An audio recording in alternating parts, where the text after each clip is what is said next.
इमरान खान हूं। पाकिस्तान में एक नया चूरन बेचा जा रहा है। ये पहली दफा नहीं, पहले भी बेचा गया है। मैं आपके सामने सारी तफसीलात रख दूंगा। एस्टेब्लिशमेंट कैसे पाकिस्तानियों को एक मरतबा फिर बेवकूफ बनाने की कोशिश करेगी। ये नया सौदा जो अब बेचा जाएगा, ये माजी में कब कब बेचा गया और ये किस तरीके से बेचा गया, ये मंजन क्या है, ये मैं आपको बताता हूं। और ख्वाजा आसिफ साहब का इस्तीफा, क्या वाकई वो इस्तीफा देने जा रहे हैं या उन्होंने इस्तीफा देने का फैसला किया? और ये एडीसीआर जो है, एडिशनल जो डिप्टी कमिश्नर है वहां का सियालकोट का, ये इसका इस्तीफा इतना बड़ा है और क्या इतना अहम मामला है? ये मामला है क्या, इस पे बात करते हैं। लेकिन पहले इमरान खान साहब ने जेल से एक स्टेटमेंट दिया है। उनका एक ऑफिशियली स्टेटमेंट आ गया है पाकिस्तान तहरीक इंसाफ के 5 अगस्त के एहतजाज के बाद। उन्होंने कहा, जी जुल्म और जबर के बदतरीन दौर में 5 अगस्त की कॉल पर पाकिस्तानी कौम का बड़ी तादाद में निकलकर एहतजाज रिकॉर्ड करवाना न सिर्फ काबिल तारीफ है, बल्कि मुल्क पर छाई जुल्म की अंधेरी रात में तुलुए सहर की नवीद है। अवाम ने जैसे तमाम तरफ फस्तागियत के बावजूद कल सड़कों पर निकलकर अपनी आईनी हुकूक के लिए एहतजाज रिकॉर्ड करवाया, वो काबिल तहसीन था। मैं बिलखसूस पंजाब की अवाम को खराज तहसीन पेश करता हूं, जिन्होंने छापों और गिरफ्तारियों के बावजूद खौफ के सब बुतों को तोड़ दिया। सिंध, बलूचिस्तान, गिलगित बल्तिस्तान, आजाद कश्मीर, पंजाब और खैबर पख्तूनख्वा की अवाम जिस तादाद में 5 अगस्त को मुल्क गिर एहतजाज में शामिल हुए, वो शाबाश के मुस्तहिक है। लीडरशिप पर प्रेशर के बावजूद भरपूर मुल्क गिर एहतजाज अवामी शऊर और बेदारी का शानदार मजहर है। पाकिस्तान की तारीख में आज तक किसी डिक्टेटर के मार्शल दौर में इस कदर जुल्म नहीं हुआ जितना आसिम लॉ में आसिम मुनीर कर रहा है। मौजूदा दौर का मवाजना न सिर्फ याया खान के दौर से किया जा सकता है, जब अवामी राय को रौंदने की गर्ज से मुजीबुर रहमान की पार्टी और अवाम पर फस्तायत के पहाड़ तोड़े गए और महज अपने इक्तदार के लिए मुल्क को 2 लख्त कर दिया गया था। आज मुल्क में जो हो रहा है वो सकूते ढाका के दौर की याद ताजा करता है। तब भी जमहूरियत का गला घोंटकर कानून की बालादस्ती का मुकम्मल खात्मा कर दिया गया था। मीडिया की आजादी और एहतजाज का हक छीन लिया गया था और मुल्क में सिर्फ जंगल का कानून नाफिज था। इस जबर के निजाम से निजात सिर्फ तब मुमकिन है जब ये कौम यकजा होकर खड़ी होगी। हमारी तहरीक का अगला अहम दिन 14 अगस्त है। ये वो दिन है जब हमारे आबाओ अजदाद ने कुर्बानियां देकर अंग्रेजों से तो आजादी हासिल कर दी थी, लेकिन कौम आज तक हकीकी आजादी से महरूम है। इस मुल्क में जब तक आइन और कानून की बहाली नहीं होगी, आजादी नहीं मिलेगी। 14 अगस्त को वतन अजीज में जारी फस्तायत के खिलाफ पूरी कौम एक मरतबा फिर भरपूर अंदाज में निकले। हमें इस माफिया से आजादी लेना होगी और आजादी लेना तब ही मुमकिन होता है जब कोई कौम कुर्बानी देने को तैयार होती है। मैं खुद अपनी कौम की खातिर जेल में बदतरीन हालात काट रहा हूं। यहां मौजूद कैदी भी एतराफ करते हैं कि ऐसा सलूक तो किसी आम कैदी के साथ भी नहीं होता, जैसा कि मेरे साथ किया जा रहा है।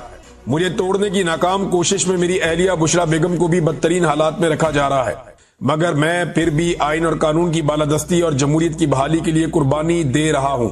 हकीकी आजादी हासिल करने के लिए हम सबको मिलकर कुर्बानी देना होगी। मैं इस डाकू डफर अलायंस के आगे कभी नहीं झुकूंगा और आसिम ला को कभी भी तस्लीम नहीं करूंगा।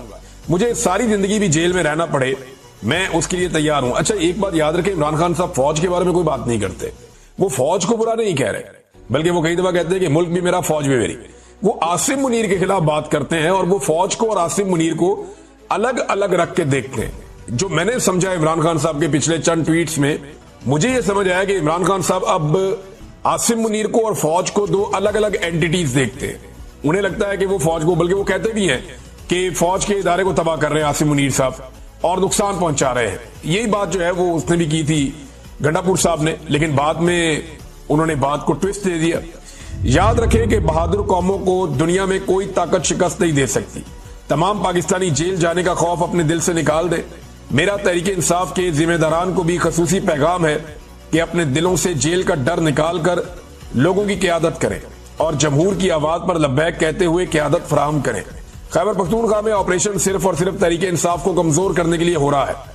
ऐसा ही ऑपरेशन ANP के दौर में भी किया गया था और मुशर्रफ दौर की नाकाम पॉलिसियों को अपना कर ANP खैबर पख्तूनख्वा में खत्म होकर रह गई।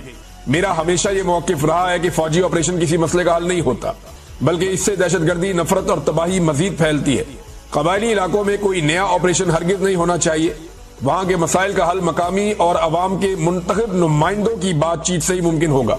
सिर्फ अफगानिस्तान से रद्द-ए-अमल की उम्मीद में अफगान मुहाजिरीन को जिस बेदर्दी से बेदखल किया गया वो भी अफसोसनाक है। अफगानिस्तान से कोई रद्द-ए-अमल नहीं आया तो अपने ही लोगों पर बंदूक उठाकर हालात खराब करने की अफसोसनाक कोशिश की जा रही है। एक मरतबा फिर वाजे कर रहा हूं कि जिन मेंबरान असेंबली को ना हक ना अहल किया गया है उनकी नशस्तों पर कोई इंतखाब नहीं लड़ेगा। इन लोगों ने तमाम मुश्किलात के बावजूद तहरीक इंसाफ पर यकीन किया और पार्टी का साथ नहीं छोड़ा, लिहाजा ये सीटें उन्हीं का हक है। जिमनी इलेक्शन में हिस्सा लेने का मतलब यह होगा कि हम उनके नाजायज अमल को जायज करार दे रहे हैं। जिमनी इलेक्शन में हिस्सा लेना हमारे लोगों की कमर में छुरा घोंपने के मुतरादिफ होगा। अच्छा, ये बात तो किसी ने सोची नहीं थी जो इमरान खान साहब ने कही है कि भाई जिन लोगों ने वफादारी की, जैसा कि जरताज गुल वजीर है, जैसा कि साहबजादा हामिद रजा है, या बाकी लोग हैं जो पाकिस्तान तहरीक इंसाफ के शिबली फराद, उमर अयूब साहब बहुत बड़ा नाम है और बहुत बड़ा सियासी नाम है, साथ में इमरान खान साहब का उन्होंने बहुत मुश्किल में साथ दिया। अगर इनकी जगह में दूसरे उम्मीदवार खड़े किए जाएंगे तो ये तो इनकी पीठ में छुरा घोंपने के मुतरादिफ होगा कि जनाब आपने अपनी लड़ाई लड़ ली, आपको फारिग कर दिया गया तो हमने भी आपको फारिग कर दिया। ये बड़ी गहरी बात इमरान खान साहब ने की है। आइन और कानून की बहाली के लिए कामयाब ऑल पार्टीज कॉन्फ्रेंस के इनेकाद, कौमी डायलॉग के आगाज और अहम कौमी मसाइल के हल पर मुतफिका तजावीज पेश करने पर तमाम शुरका और ऑर्गेनाइजर खसूसन तहरीक तहफ़्फ़ुज़ आइन के ओहदेदारान मुबारकबाद के मुस्तहिक है। ये इमरान खान साहब ने जेल में बातचीत की और इस बातचीत को ऑफिशियली पाकिस्तान तहरीक इंसाफ ने ट्वीट कर दिया। अब आ जाए नाजरीन उन खबरों की तरफ जो फैलाई जा रही हैं और जो फैल रही हैं। जाहिद गिशकोरी साहब की खबर देख लें, फिर ये खबर मोहम्मद मालिक साहब ने दी, फिर कुछ और लोगों ने भी दी। मोहम्मद मालिक साहब फरमाते हैं कि 2 लिस्टें बन रही हैं और ये लिस्टें जैसे उन्होंने बात की तो उनसे अंदाजा होता है कि वो एस्टेब्लिशमेंट की बात कर रहे हैं। जून और जुलाई में 2 बड़ी अहम मीटिंग्स हुई और ये बड़ी अहम शख्सियत ने मीटिंग की। अहम शख्सियत पाकिस्तान में आर्मी चीफ होता है और कोई अहम नहीं होता। तो बहरहाल ये तो अब वो बता सकते हैं, लेकिन पाकिस्तानी मीडिया पे आप नाम नहीं ले सकते ना।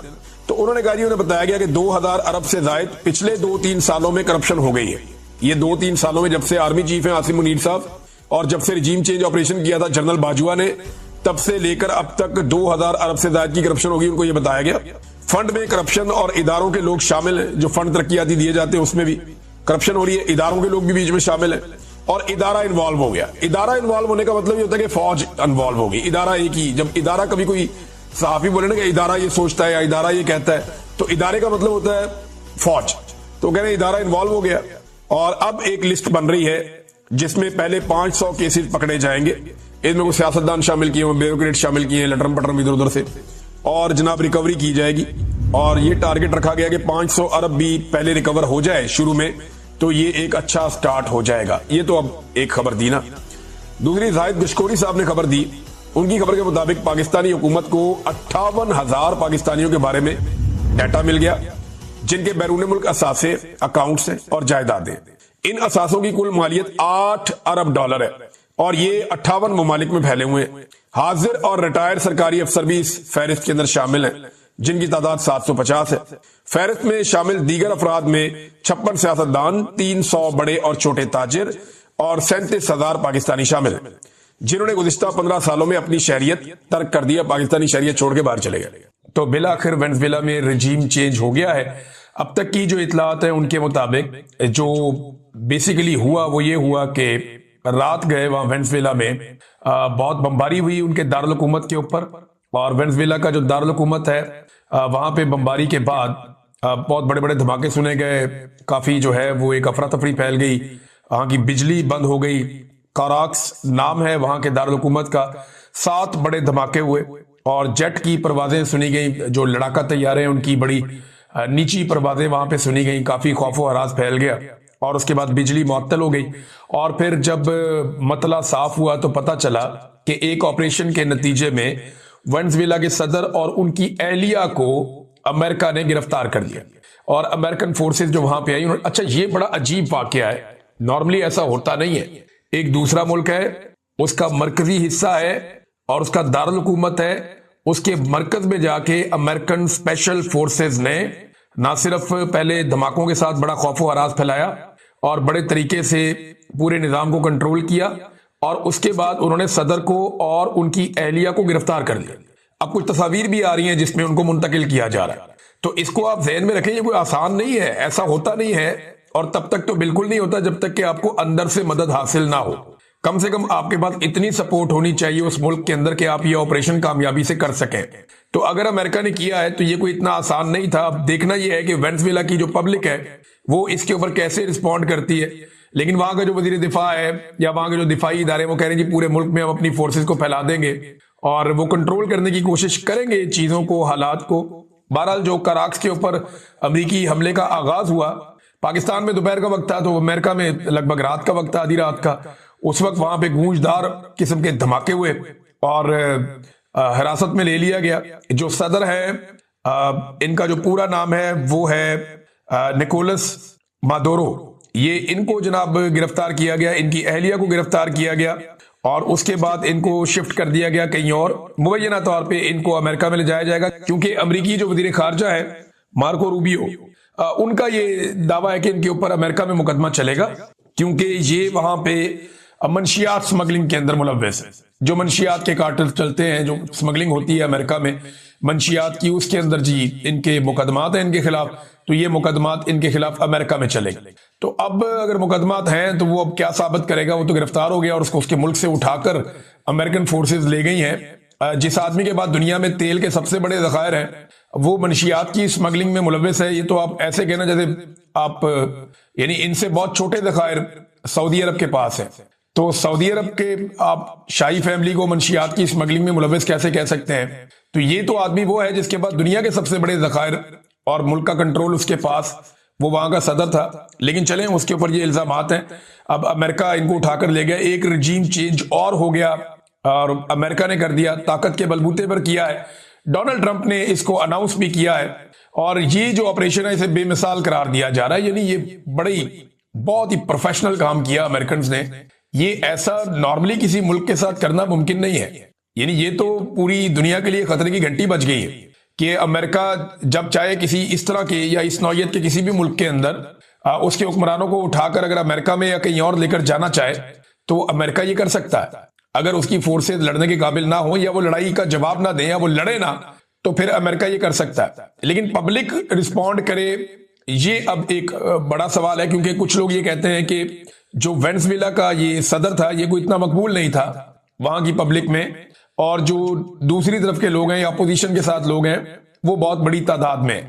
और जो 2024 में इलेक्शन हुआ था वेनेजुएला में, उसके ऊपर भी उंगलियां उठाई जाती हैं कि वहां पे इलेक्शन साफ और शफाफ नहीं हुआ था, जिसके नतीजे में इसकी हुकूमत बनी थी। तो अमेरिका उसको इलेक्शन को भी नहीं मानता था। वैसे तो पाकिस्तान में भी इसी तरह हुआ, लेकिन वहां पे अमेरिका ने कभी तवज्जो नहीं दी।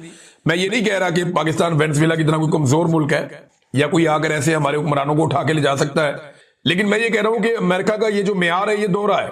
ये अलग अलग जगह पे अलग अलग है। वेनेजुएला में किसी और तरह देखते हैं, ईरान में किसी और तरह देखते हैं, पाकिस्तान में किसी और तरह देखते हैं, बाकी मुल्कों में किसी और तरह देखते हैं। तो अमेरिकन का अपना अपना देखने का तरीका है। वो अपने मुल्की मफाद के मुताबिक अपने फैसले करते हैं जो उन्हें सूट करता है। जो वेनेजुएला की मारिया कोरिना है, ये अपोजिशन लीडर है वहां की। देखिए, जब भी कुछ होता है ना वो उसका स्टेप बाय स्टेप हर चीज हो रही होती है। मारिया कोरिना को 2025 में अमन का नोबेल इनाम दिया गया जो डोनाल्ड ट्रंप लेना चाहते थे, लेकिन मारिया कोरिना को वो मिला। और मारिया कोरिना जो है वो वहां पे कैदोबंद की सऊबतें काट रही थी वेनेजुएला में। और मारिया कोरिना अमेरिका के साथ हर तरह का ताउन करने को तैयार है। हत्ता कि जब उन्हें मिला अमन का नोबेल इनाम तो उन्होंने उसे डोनाल्ड ट्रंप के नाम किया और डोनाल्ड ट्रंप ने उन्हें मुबारकबाद भी दी। तो यहां से ये पता चलता है कि अपोजिशन वहां की जो है वो डोनाल्ड ट्रंप के साथ है और जो हुकूमत है उसकी डोनाल्ड ट्रंप के साथ लड़ाई थी। ये जो सदर है जो पकड़ा गया है निकोलस, इसने पकड़े जाने से पहले अमेरिका को ऑफर किया था कि हम आपके साथ हर तरह की डील करने को तैयार है, लेकिन फिर अमेरिकन ने कहा नहीं, डील नहीं, अब हम सारा कुछ ही लेंगे। और वो ऐसा हुआ कि वहां के जो जखायर हैं अब ऐसा लगता है कि बजाय उनके ऊपर अब अमेरिका का कंट्रोल होगा। देखिए, इसके बाद अमेरिका और कहां जा सकता है। ईरान में भी इस वक्त एक अवामी तहरीक चल रही है। वहां पे महंगाई की वजह से और जो उनकी प्राइस बहुत ज्यादा कम हो गई, उनके पैसे की वैल्यू बहुत कम हुई है ईरान के। यानी अब बहुत ज्यादा पैसे आप दें तो आपको $1 मिलता है। पाकिस्तानी करेंसी के मुकाबले में बिल्कुल तबाह बर्बाद हो गई ईरानी करेंसी, और ये आलमी पाबंदियों की वजह से हुआ।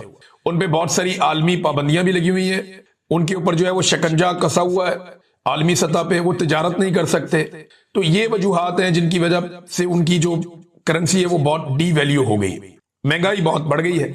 तो ईरान के अंदर लोग निकल आए, वो एहतजाज कर रहे हैं, तो अमेरिका उनको भी सपोर्ट करता है, जो ईरानी हुकूमत के खिलाफ लोग निकल रहे हैं। और अमेरिका मुंतज़िर है कि एक बड़ी अवामी तहरीक ईरान के अंदर किसी तरह चल जाए, क्योंकि वो हमेशा ईरानी रजीम के खिलाफ उठने वाली हर आवाज को अमेरिकन सपोर्ट करते हैं, और उनके हमायती जो बाकी लोग हैं वो हर उस आवाज को सपोर्ट करते हैं जो ईरान के मौजूदा रजीम के खिलाफ उठती है। और अभी जो महंगाई और ये करेंसी की जो गिरावट है, इसके बाद जो आवाजें उठ रही हैं, अमेरिका ने कहा जी कि अगर आपने इनको मारा या इनके साथ कोई ज्यादती की तो हम इनकी मदद के लिए आएंगे।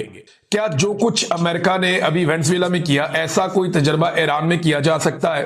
देखिए, हर जगह के हालात के मुताबिक फोर्सेस डिसाइड करती हैं कि यहां पे किस नौयत का ऑपरेशन करना है। तो ईरान इतना तर्न वाला तो नहीं है कि बड़े आराम से कोई आएगा और निकल लेगा, लेकिन अमेरिका के पास हर चीज के लिए एक मखसूस मुद्दत का प्लान होता है। तो अभी इनकी नजर रहेगी ईरान के ऊपर, और मुझे जाती तौर पे ऐसा लगता है कि ईरान के बाद ये नजर तुर्की पे जरूर जाएगी, क्योंकि तुर्की में भी 2016 में एक coup की कोशिश नाकाम हो चुकी है और सरवाइव कर लिया था तैयब एर्दोगान ने, आज से 9 साल पहले। अब तो 10वां साल शुरू हो गया। तो तैयब एर्दोगान जो है वो कोई इतनी पसंदीदा शख्सियत नहीं है